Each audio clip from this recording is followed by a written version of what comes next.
She adjusted her lipstick in the passenger mirror and said, "When we walk in, don't stand next to me. I need him to think I'm still available." And I felt the decision settle in my stomach like a final signature. Hey friends, please subscribe and turn on notifications, like this video, and leave a comment with your impressions. This will be a great help. Thank you. We never tire of reminding you. It's all thanks to you. I'm 37, and I live in Minneapolis, Minnesota. This happened in early June, when the city finally shakes off winter and people start acting like life is new again. I thought that was what we were doing too. Starting fresh. Building something real. My girlfriend at the time was Caroline, 34. She worked as an HR operations manager for a medical software company. She was polished, good with words, and always talking about communication like it was a tool you could use to shape reality. I work as a municipal building inspector. I'm the guy who reads permits, checks job sites, signs off on work, and makes sure things match what's written. I live by paperwork because paperwork is what keeps people honest. Caroline and I had been together a little over 2 years and living together in a rented duplex in northeast Minneapolis for about 6 months. We had started talking about getting engaged, not in a vague way, but in a practical way. She wanted a late spring wedding the following year. She had already built a planning spreadsheet with tabs. I had already put down deposits. 2 weeks before everything fell apart, I signed a small venue agreement for a garden ceremony space in Stillwater. The deposit was $2,200, paid on my card. The contract stated a refund schedule, full refund within 72 hours, 70% refund up to 90 days, and less after that. We were obviously outside 72 hours, but still early enough that most of it could come back if we moved quickly. I also paid a $650 deposit to a photographer to hold our date, with a simple policy, refundable within 7 days if no planning session had occurred.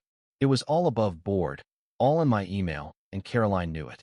She'd even teased me for printing the contracts and putting them in a folder. "You're adorable," she said. "Like my personal compliance department." I took that as affection. Now I see it as a warning. Caroline's behavior started shifting right after we paid the venue deposit. At first it looked like stress. She began staying later at work and calling it quarterly madness, even though it wasn't the end of a quarter. She started taking calls on the back porch instead of in the living room. Her phone used to sit on the kitchen counter while she cooked. Now it never left her hand. If I walked into a room, she'd angle the screen away like it was private medical information. She also started dressing differently for simple plans, more makeup, nicer shoes, perfume at 4 p.m. on a Thursday. She'd come home with that bright, slightly too happy energy people get when they've been performing. One night I asked, calm and normal, "Everything okay?" She smiled without looking up. "Yes." "Don't do that." "Do what?" I asked. "That tone," she said. "Like you're my dad checking my report card." I remember that moment because it was the first time she made a basic concern sound like an insult. Like my care was the problem. A few days later, she dropped a name that didn't belong in our house anymore. "I got a message from Brandon," she said, like she was talking about a coupon. I knew Brandon as a story. Her ex-boyfriend from before she moved to Minneapolis. She had described him as charming and selfish.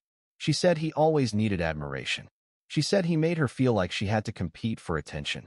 She also said she was glad she got away. So I kept my voice even. "Why is he messaging you?" She shrugged. "He's in town for a conference. He saw my post about being in Minneapolis and reached out." "And you're talking to him?" I said. She gave me a quick look. "It's not a crime." "I didn't say it was," I said. "Are you meeting him?" She hesitated half a second. "Yes." "When?" I asked. "Saturday," she said. "He invited me to this rooftop thing. Just to catch up." I nodded once. "Then I'll come with you." That's when she leaned back and did that controlled, HR manager calm, like she was about to set policy. "No," she said. "You're not coming." I blinked. "Why not?" She smiled like I was slow. "Because it would be awkward." "For who?" I asked. "For him," she said, like that was the obvious priority. And honestly, for me, I waited a beat. Why would it be awkward if we're together? And that's when she delivered the line that broke something cleanly. She said, "Because when we walk in, don't stand next to me. I need him to think I'm still available." She said it like it was clever, like it was a harmless little game, like I was supposed to play my part. My body went still, but I didn't raise my voice. I didn't explode. I didn't beg her to respect me. I just watched her, and I realized this wasn't a misunderstanding. It was a test.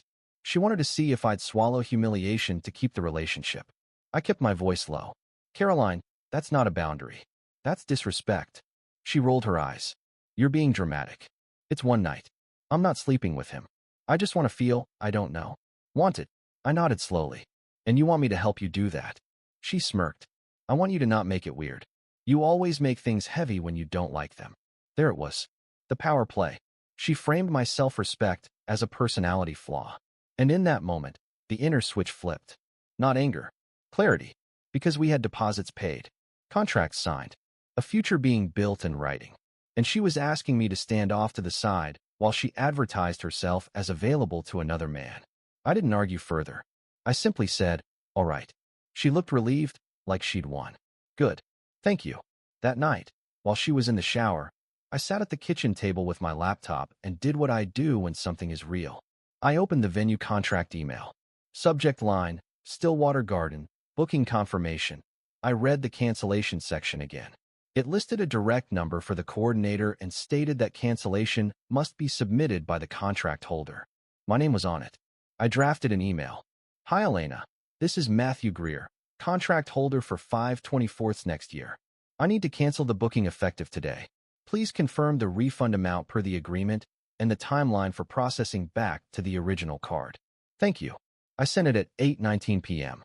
Then I called the number the next morning during business hours because I didn't want a vague thread. I wanted a clear confirmation. Elena answered and verified the contract number and my identity. She said, "We're sorry to hear that. You're outside the 72-hour window, but you're well within the 90-day bracket. Refund is 70% of the deposit. That will be $1,540. Processing is 7 to 10 business days. I'll email confirmation in writing." I said, "Thank you. Please do." Within 10 minutes, the email arrived. Subject, cancellation confirmation, refund details. It listed the numbers plainly. I saved it. I forwarded it to my personal archive folder. I took a screenshot of the refund amount, not to show anyone, to keep the truth from being rewritten later. Then I opened the photographer email. Subject line, date hold invoice. I was still within the 7-day window by a day. I replied, "Hi, this is Matthew Greer. I need to cancel the date hold due to a change in circumstances. Please confirm the deposit refund timeline. Thank you." The photographer responded quickly. "No problem. Full refund. 3 to 5 business days. 2 commitments undone, cleanly, legally, with receipts." Then I handled my exit. Our lease was in both names. I pulled up the PDF from the shared household email folder and found the clause about roommate release and early termination. It required landlord approval for removal of one tenant, and if not, early termination required 1 month's rent as a releasing fee plus 30 days notice. The security deposit would be returned jointly at move-out. I emailed the property manager. "Hello, this is Matthew Greer at 1840 Sullivan Avenue Northeast. I need the procedure for removing one tenant from the lease or early termination due to a relationship change. Please send all options and fees in writing. Thank you." Then I packed only what was clearly mine. My clothes, my work boots, my inspection tablet, my laptop, my personal files, my passport, the small safe I keep documents in, my grandfather's watch, my tools, my books, my framed photos, the cast iron skillet I've had since college. I did not touch shared items. I left the couch, the dining table, the TV, the bed frame, the kitchen appliances we'd bought together. I wasn't going to create a property war. I rented a storage unit online month to month and reserved a small moving van for Sunday morning. I called my friend Darren, who lives in St. Louis Park. "Can I stay with you for a bit?" I asked. He didn't ask for a dramatic explanation. He said, "Yeah, come over." Saturday afternoon, Caroline got dressed like she was going on a first date. Hair done, dress that cost more than she'd admit, heels that clicked across the hardwood. "We should leave at 6, she said, checking her phone. "Parking gets stupid downtown." I kept my face neutral. "You go ahead." She blinked. "What? You go ahead," I repeated. "I'm not going." Her mouth tightened. "Don't do this." "I'm not doing anything," I said. "I'm just not participating." She stared at me, annoyed. "Fine. Then at least don't be waiting up with some attitude." I nodded. "Have a nice night." She left. I didn't follow her. I didn't track her. I didn't call the rooftop place. I didn't do anything illegal or pathetic. I kept packing and staged my boxes by the door.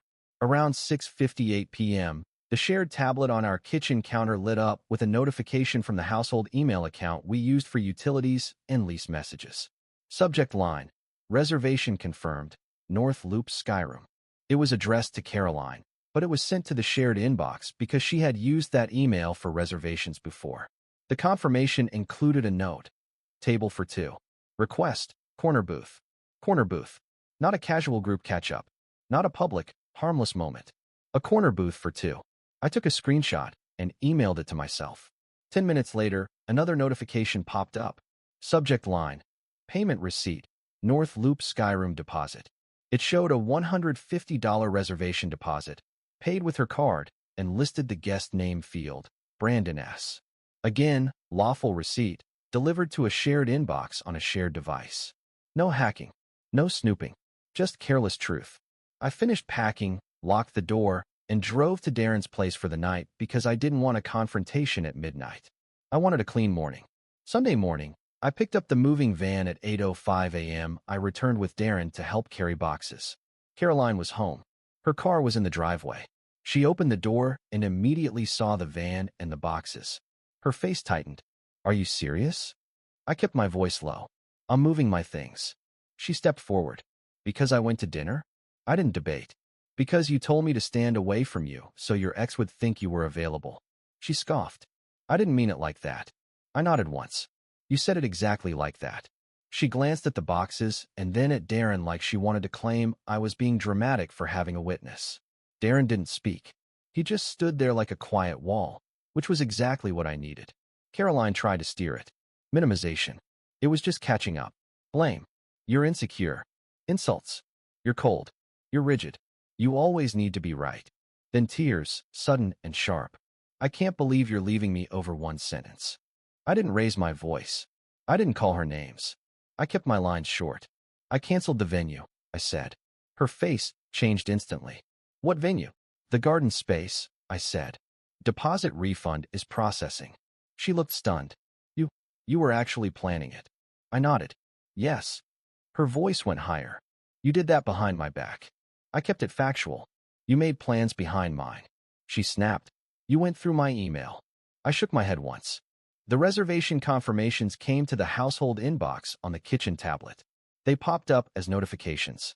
She opened her mouth, then closed it. She was caught between outrage and panic. Brandon is nothing, she said, trying again. He's just history. I didn't argue about history. You wanted to look available to him. I'm not doing a relationship where I'm asked to stand aside. She reached for my arm. I stepped back. Don't, I said quietly.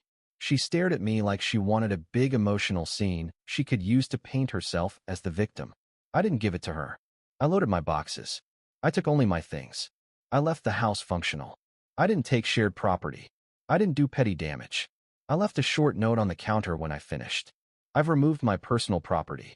I will communicate about lease and bills by email. Matthew. Then I left. The contact attempts came fast, like clockwork. First, she called my phone repeatedly. I didn't answer. The voicemails flipped between anger and pleading. Second, a number I didn't recognize texted me later that night. This is Brandon. You're making this bigger than it is. She cares about you. I didn't reply. I screenshot it and blocked the number. Third, Caroline emailed me from her work email on Monday morning, which was a line she had no business crossing. Subject line, please. The email was long and messy. She said I was punishing her. She said I was controlling. She said she didn't mean the available comment. Then she blamed me for being too serious. Then she begged me to come home. Contradictions stacked like loose papers.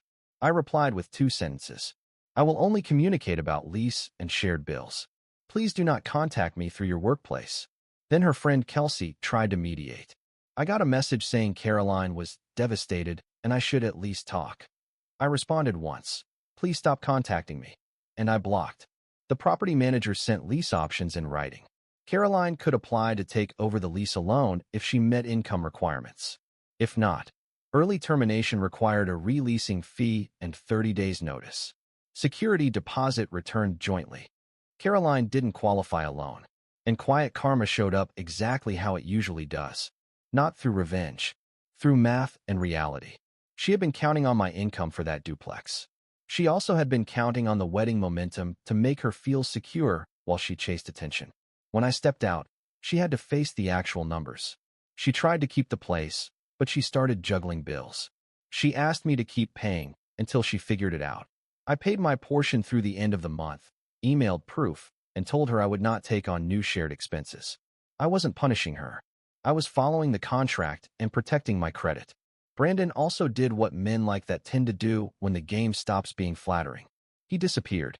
Caroline's tone shifted from confident to frantic over a couple weeks. First, she insisted it meant nothing. Then she admitted, in a late message I didn't respond to, that he had needed help with a hotel bill and she covered it because she didn't want to look cheap. Then he stopped replying.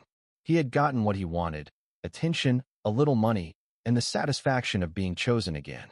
Then he left. Social embarrassment followed because Minneapolis is smaller than it looks. Someone posted a picture from the rooftop place on a public page for the event. Not explicit, but obvious. Caroline and Brandon in a corner booth, smiling, leaning in. The caption said something like, "Good to be back with familiar faces." People who knew we lived together saw it. Questions spread. Caroline tried to tell a story where I was jealous and controlling. But a photo doesn't care about her story, and neither do receipts. 2 weeks after I canceled, my bank app showed the refunds. The photographer deposit posted first. Then the venue refund posted $1,540, with the merchant name clearly listed. I saved the notifications and filed the emails. Boring, clean, final. We ended up doing early termination of the lease. We split the releasing fee because our names were on the contract and I wasn't going to risk my credit. I paid my half with a cashier's check, kept the receipt, and emailed her a copy. I didn't argue. I didn't gloat. I closed the loop. Months passed. I moved into a smaller apartment near my work route and got my routines back. I slept better. I stopped checking my phone like it was a threat. I started enjoying quiet evenings again. The epilogue moment happened in November, months later, at a place that felt almost symbolic. I was at a county service center renewing my vehicle tabs. Fluorescent lights, numbered tickets, people holding folders. A place where no one can charm reality into changing. You either have the documents or you don't. I heard my name behind me. I turned and saw Caroline standing with a clipboard and a tired expression. She looked like someone who had been carrying consequences for a while. "Matthew," she said softly. I nodded. "Hi." She stepped closer, careful. "I didn't know you'd be here." "Tabs," I said. She gave a weak smile. "Of course." Her eyes got glossy. "Can we talk?" "Just for a minute." I kept my voice polite. "About what?" She swallowed. "I messed up. I wanted to feel powerful. And I treated you like you'd just stay." There was the truth. She had mistaken my calm for tolerance. I nodded once. "Yes." She flinched at the agreement. "Brandon is gone. It was stupid. I feel embarrassed." I didn't gloat. "I'm sorry you feel that way." She looked at me like she wanted the old stability back. "I miss our life. I miss you." I kept my tone calm and finished. "I don't miss being asked to stand aside." She wiped her cheeks quickly, embarrassed to be crying in public. "Is there any chance?" I shook my head once. "No." She nodded like she already knew. "Okay." I nodded back. "Take care." Then my number was called. I stepped up to the counter, handed over my paperwork, and walked out with my peace intact. If you've ever been asked to shrink yourself so someone else can feel chosen, tell me in the comments what your breaking point would have been.